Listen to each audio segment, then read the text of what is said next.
there, welcome to my kitchen, aka the place where flour gets everywhere and I somehow convince myself that sourdough is less messy than it actually is. So today I'm pulling back the curtain on why this stuff, yes, sourdough discard, is basically the gold that you didn't know you had. We're also diving into how this ties into faith because let's be honest, if God can work miracles through 5 loaves and 2 fishes, he can definitely use a loaf of sourdough in your ministry. So today we're talking sourdough, scripture, sharing love, and yes, a reminder that rest is important too. So grab your coffee, tea, or even just a dough scraper and let's just jump in. So let's talk about sourdough starters. It's literally just flour and water, two of the most basic things ever. But give it time, feed it, and voila, it becomes alive. Now, if you're like me, the first time that you started your starter, you probably Googled it more times often than not. Is it dead? So, faith is kind of like that too. Tiny steps, little efforts, and before you know it, God grows something incredible inside of you. But hey, just like sourdough, faith takes patience. And let's be real, patience is not my spiritual gift. I mean, I'm over here like, is this dough ready yet? Thank you, Mom, for reminding me every day that patience is a virtue and that when you pray for patience, God gave you me. When I first started sharing sourdough, it was just bread. Simple loaves for anniversaries in our church. And let me tell you, those early loaves, they were not Pinterest worthy. But people loved them anyway. And over time, folks started making special requests like cookies, cinnamon rolls, you name it. And it hit me. This isn't just bread. It's a way to share love and God's blessings. Plus, let's be honest, no one says no to bread.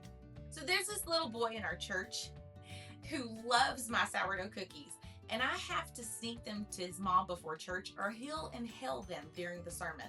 So I prefer not to be the bad guy to mom. I mean, priorities, right? So here's the thing about sourdough. People always ask, how do you keep it alive? Doesn't it take a lot of work? And I love pointing out the connection to faith. Like sourdough, our relationship with God thrives with attention and intention. John 6:35 says, I am the bread of life.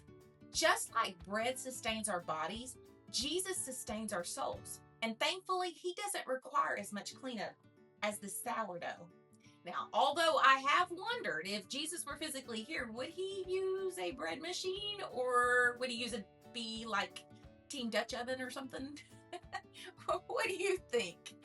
Now, I've been there trying to make everything perfect and getting in over my head. So, like this past Christmas, I was rushing around trying to finish breakfast prep for the next morning, and I reached to grab in my hurry my flour from behind me over here on the counter, and when I did, I spilt it everywhere. And I mean, not just a little sprinkle, no. It was like a winter wonderland, but with flour. So instead of heading to bed early like I had planned, I was up cleaning until midnight. I wanted everything to be just right, but sometimes life reminds us to slow down, even if it's with a mess. And the truth is, ministry, like sourdough, takes time and care. You can't pour from an empty cup or bake on zero sleep. But just as dough needs to rest so that it can rise, so do we. Now, Matthew 11:28 reminds us, come to me, all you who are weary, and I will give you rest.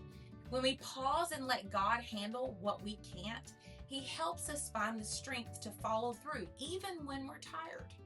So, no, God didn't magically clean up my flour explosion, but he did remind me to laugh at myself and to keep going. So here is my encouragement for you today.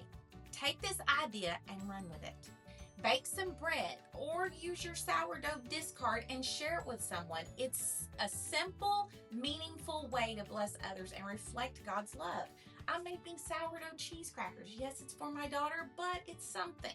So, whether it's a loaf of bread or some crackers or even some pancakes or cinnamon rolls, you might be surprised at the conversations and connections that can start over something so simple. And if you're looking for more encouragement, I've got 2 free resources to share with you. First, check out my latest blog post, The Secret Gold in Your Kitchen, for creative ways to use your sourdough discard. You know, we are a lot like discard. At first glance, it can seem like something that should just be tossed out, something that doesn't hold much value, but in the right hands, discard becomes something amazing. It's the foundation for crackers, pancakes, cookies, and so much more. And just like discard, God doesn't see us as throwaways. He sees our potential, our worth, and what we can become when we're nurtured by His hands. So the next time you look at your starter, let it remind you how God is always working to transform us into something beautiful and useful. And second, grab your copy of my 5-day devotional for women who do it all. It's designed to help busy women like you find rest, renewal, and encouragement in the middle of life's chaos. Both of these resources will be linked in the description box below.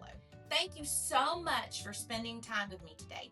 If you enjoyed this video, don't forget to like, subscribe, and hit the bell for more notifications so that you can be notified every time I post new content. I hope you're inspired to use your sourdough and your gifts to bless those around you. So let's keep growing together, one loaf at a time. Remember, I'm always praying for you, even if I don't know who you are. I'll see you next time.